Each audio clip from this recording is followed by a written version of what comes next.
by Mr. Brandt, though as always was very well written. However, several corrections need to be stated. First, it is the 4th ward that I have served, and Mr. Orton will assume not the 5th. Whoops. Second, Mr. Gary served in the 6th ward, and Ms. Paez will assume this role, not the 7th. Let's just reorder all the wards. And it was stated that the decision to not seek a 5th term was easy, which it was. However, the thought of leaving public service has been difficult. And finally, while we could argue the semantics and choice of words, I defend that I am not quitting, but retiring from public service to our community. I don't want to be characterized nor compared to previous councilors who have quit during their elected terms. To the reporters here this evening, I have hard copies of my speech that I will supply to you at the end of the meeting if you want, and now the rest of the story.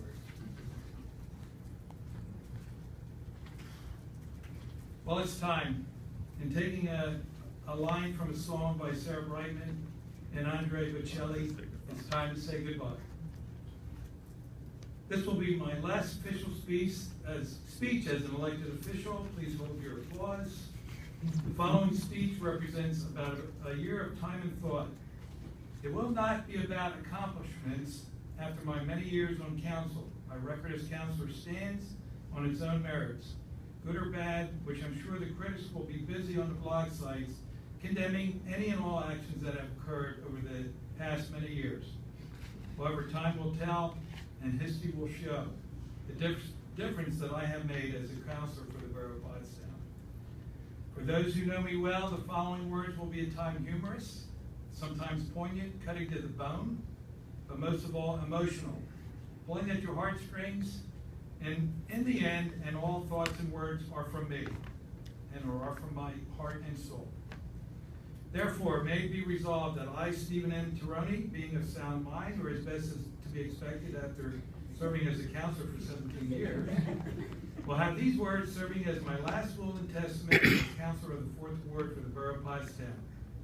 Words cannot, however, express the honor it has been to serve our community for over 20 years in many capacities. To say that I've been blessed in my life would be an understatement. First, to have a career as an educator where it never seemed like work, a pure enjoyment working with tomorrow's builders, craftsmen, and future community leaders. And secondly, to be elected as a leader of a town that I have loved so dearly. As a councilor for the borough, I have been very fortunate and honored to have shared this front dais with such esteemed elected officials that I now recognize. Karen Wow, Jim Smale, I think he's in the audience, or he was, yep, he's in the back. The late Ed Freeman, the late Dennis Wasnock, Bob Douglas, the late Mayor N. Jones, Allison Hunter, Terry Fetterman, Jack Wolf, Harry Price, my mentor, Ron Downey, Dan Shadler, Art Green, who's sitting here in the front, Maureen Allen, Mark Gibson, who's in the back there, Mike Wenzel, Mayor Bonnie Heath, and the current councilors, Ryan Proxel, Carol Colt, Cheryl Miller, Dan Wynn, Travis Gary, Joe Kirkland, and Mayor Sharon Thomas.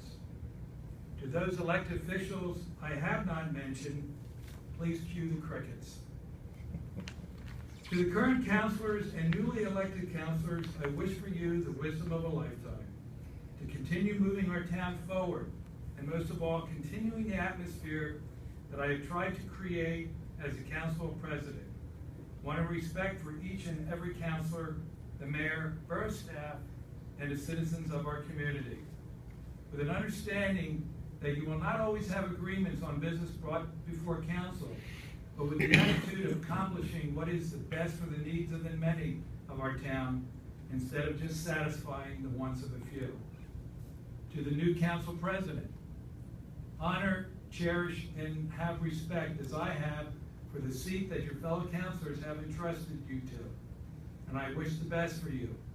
Remember, however, council giveth, and as in the recent past, council taketh away. You serve at the will of council and represent only one vote as the rest of the elected councilors.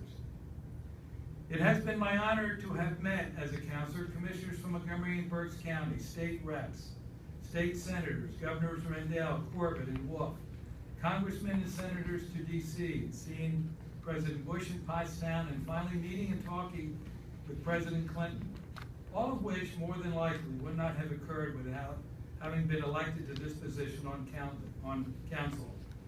In my countless meetings with these elected officials, my goal and desire was always to promote Pottstown and have them take a genuine interest in supporting and helping to move our town forward.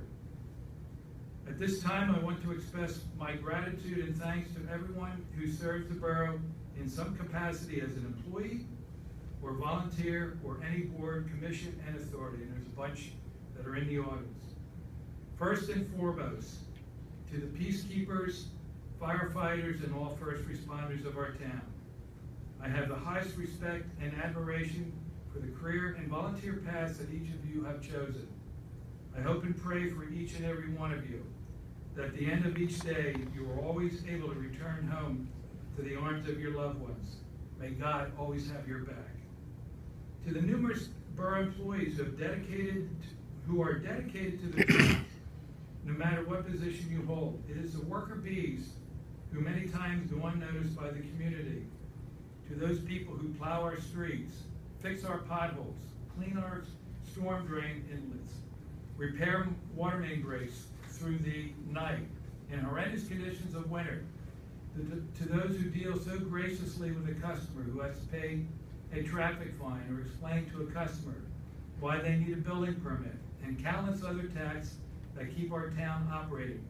I want to say thank you on behalf of the council, our mayor, and our community for a job well done. To all of you, I wish for you a winter without snow and ice, water main breaks in spring times during the day, a resident paying their taxes or water and sewer bill with a smile, and a winning lottery ticket on the group lottery ticket. To the administrative staff of the borough, I want to express my sincere gratitude to those individuals that I have worked with over the many years. First, the borough managers, each of them unique, contributing to our town their expertise and devotion to a position that is 24/7, 365 days a year, with a responsibility for the well-being of each and every individual in our community. Admiral Bob Jones, who brought to the borough his style of management from his military background that was precise, well orchestrated, and purposeful, that was sorely needed at the time in the borough. When he came to the borough, we were on the verge of bankruptcy, our finances in shambles. But with his leadership and council president Karen Weil, they pulled us from the abyss of no return. Next was Jack Lane, who was methodical in his management skills and to whom I give the highest compliment that I give anyone. He was the epitome of a gentleman. Next was Ray Lopez, who started out in our codes department, worked his way up the ranks to codes director, assistant borough manager, and after an exhausting, expensive borough manager search using the same process that we used with the hiring of Bob Jones and Jack Lane, Ray was hired as our borough manager, far exceeding the other candidates. In my opinion, Ray did a fantastic job for the borough as our manager. And at one point also, he was the assistant borough manager in charge of codes and was professionally till individuals were hired to fill these positions. Unfortunately, those in charge of council leadership at the time didn't share my opinion, and Ray was let go within many dedicated years to our town. Next was Jason Bose, who was hired by Ray to the position of assistant borough manager and moved into the manager position after Ray was let go. Jason was young, energetic, and also carried on the position of borough manager, assistant borough manager. I mean, can you see the theme here? And carried on also as the overseer of the finance department and economic development. Jason did a great job. However, social media, community activist groups, and disagreements with the council led to Jason resigning as our manager. Forward to present, Mark Flanders, who was retiring as police chief, assumed the position of interim borough manager and was eventually hired as our borough manager. I'm proud to state without reservation that Mark has been the best borough manager that I have worked with. He brings an air of professionalism and respect to the borough that was lacking for many years. He is direct, precise in his responses to council and staff, and when presented with issues from a citizen, if needed, he seeks out those in the borough who can provide the proper answer. He represents the borough at the county, state, and federal level with the same air of professionalism. I'm also proud to say that I was on council when Mark was hired as our police chief. I want to thank you, Mark, personally for choosing Pottstown as your career on many levels over the years. Our town is very fortunate and indebted to you and your service. To council, Mark is an asset you don't want to lose. To our assistant borough manager, Eric Baddock, it goes without saying your future in public administration is without boundaries. You possess skills and finesse way beyond your years. I also want to thank you personally for choosing Pottstown for your career choice at this time. To our HR person, Sandy Sheffield, who has been with the borough for many years. I mean, I think she was 12 when she was hired. But I remember working with her over at the old Borough Hall. Serving in many capacities with the borough over the years, becoming our HR person, dealing with insurances, pensions, contracts, doing a valuable job with employees eventually needing your services, all of them, at one time or another, even after they retire. We thank you for your many years of service to our borough. I would like to also recognize this time Courtney High, who is our grants writer, and Nancy Poinsett, who assists Sandy Sheffield, both with assigned tasks, but help and fill in assisting anyone on the third floor, always greeting everyone with a smile and kind words. Thank you for your service to our community. To our bean counters, Borough Manager, Finance Director Janice Lee, and Utilities Administrator Bob Plenderly, and their department. Under your guidance and expertise, you have finally put the borough and financial house in order. As has been with our borough managers until recently, that department also was a revolving door. Our financial well-being represents the lifeblood of our community, and if not managed properly, as was in the case in the past, it was a recipe for disaster without a controlled spending and continued raising of taxes to make ends meet. However, under their guidance, 3 out of the last 4 years, which I'm proud of, and with this council, there have been no tax increases, and for many years, no increase in water and sewer and trash rates for our residents. Thank you for a job well done. To those supervisors that I have not mentioned, while I have not had as close a working relationship as with the aforementioned individuals, I thank you for doing what you do and making our community a home for all of us, whether it's at the water plant, the sewer plant, our numerous parks, or keeping our streets maintained. Finally, there are 3 individuals I especially want to pay tribute to, who have been a part of my journey as counselor from the very beginning, or at least close to the start. These 3 individuals are my MVPs, my most valuable Pottstownians. First, Doug Yerger. Doug, you have seen the good, the bad, and the ugly over the years that makes up our borough. He not only knows where all the bodies are buried, he also has a vast knowledge of the history of our infrastructure, where all the arches are, having walked or crawled through most of them, where the water lines, sewer lines, traffic lights, fire hydrants, street lights, signs, stormwater inlets, handicap ramps, especially the expensive ones, etc., etc., etc. He possesses the knowledge of our town that is priceless. If there is a job, any job or task that no one knows what department should carry this task out or wants to, it goes to Public Works and to Doug. He never complains publicly, but I'm sure over the years his wife Kathy has heard an earful.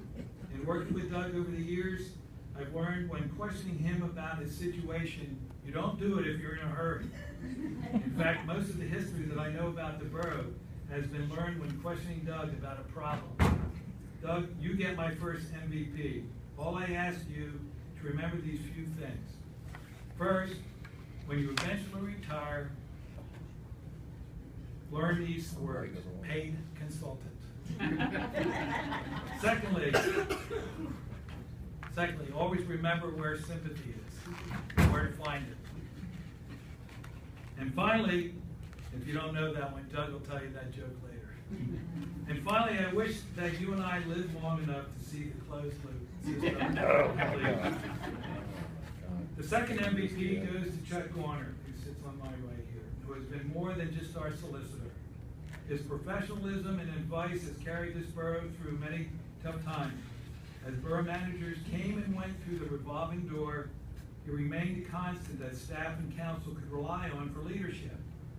Transitioning through the many managers. On a personal note, you became a very good friend of mine and Bart, even though you sat on the right side of the aisle, which I guess for Democrat makes it the wrong side. We would always kid with each other that he was the only moderate Republican that I knew, and I was the only moderate Democrat that he knew. I guess that's why we clicked, relied on each other, and valued each other's opinion when it came to borough issues, and sometimes political issues. I wish for you and Connie the best, and your family also, and I especially wish the good luck as New Hanover's newest supervisor. My third MVP, anyone know who that is? Jenny. Jenny, yes. Jenny. I'll get to my wife. My third MVP is Ginny Takach. I first met Ginny many years ago when she was Ginny Weiser. And she was running for district justice as against John Durkin. She lost on the Republican side in the primary, but won on the Democratic ticket. Since I was the Area 1 Democratic leader at the time, I approached Ginny and let her know the Dems would support her in the general election, little realizing that the county Democratic chairman would blow a gasket and chastise me for doing this and supporting a Republican. I don't think he ever forgave me for that. Remember, I said I was a conservative Democrat and always supported whom I felt would be the best in any position for our community. Jenny ended up losing the election, which in hindsight was the best thing that could have happened for our town. Right.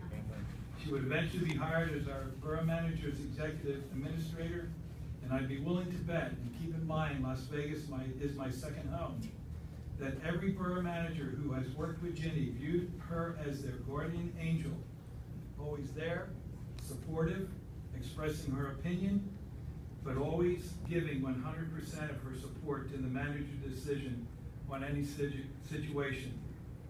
While all the borough workers make up the backbone of the borough, Ginny, you are the lifeblood. And Ginny goes without saying, I will miss you the most. To the citizens of Pottstown, I've always tried to do the best for you. In front of me represents 17 years of phone calls, letters, and counselor inquiries. I logged every one and responded to everyone. While I may not have always had the outcome that you desired, I did my best and had your interest as my driving force. I thank you for having confidence in me, for being your counselor for 17 years. Life as a counselor recently, however, has been very trying for me and my family, probably more so than any other elected official in our surrounding communities. I, however, persevered in spite of the childish antics of a few individuals in our town with signs and bumper stickers on blog sites or social media, demanding that I resign or wanting me to be fired. These few individuals being led by a former council who made numerous promises to his constituents and to the residents of our community, getting reelected, only to quit 5 months into his second term. Promises lost. He always professed to fight when you're right, but I guess in the end, you quit when you're wrong. Keep in mind, as a public official, I was fair game for whatever annex these individuals wanted to do, being protected by the First Amendment. However, as of January 1st, 2016, the Toronys will be private citizens, and any signs, bumper stickers still displayed throughout our community will be dealt with accordingly as harassment. This is not a threat, but a promise. Through it all, I, however, am proud to state that for 17 years as an elected official, I have dedicated more of my time to our community than I did to myself or my family. I did this without expecting anything in return, knowing the true reason I did this was a sincere dedication for trying to improve our community. With that stated, however, the time for me has come to stop crossing oceans for people who would not even cross puddles for me or our community. To those individuals, sooner or later, we all have to answer for our actions and our lives. And I say to you, good luck with all of that. Time for the tissues. To my wife, Barbara, my best friend, my soulmate, the love of my life, the wind beneath my wings. In taking a line from the King Singer song, "You Are a New Day," I love you more than me and more than yesterday. What can I say to you but thank you for being there by my side? When someone's elected to public office, it becomes a commitment to your entire family. With that stated, I first want to apologize to you for having to deal with the questions and humiliation concerning the fire Toroney signs. Though intended against me, with just the name Toroney on the sign, any and all of my members of my family had to deal with these ridiculous gestures of resentment towards me. My cousins, my nieces and nephews, and even my 88-year-old mother who resides in Manicare had two signs just down the block from her, had to deal with the nonsense of individuals who displayed these signs. For that I am truly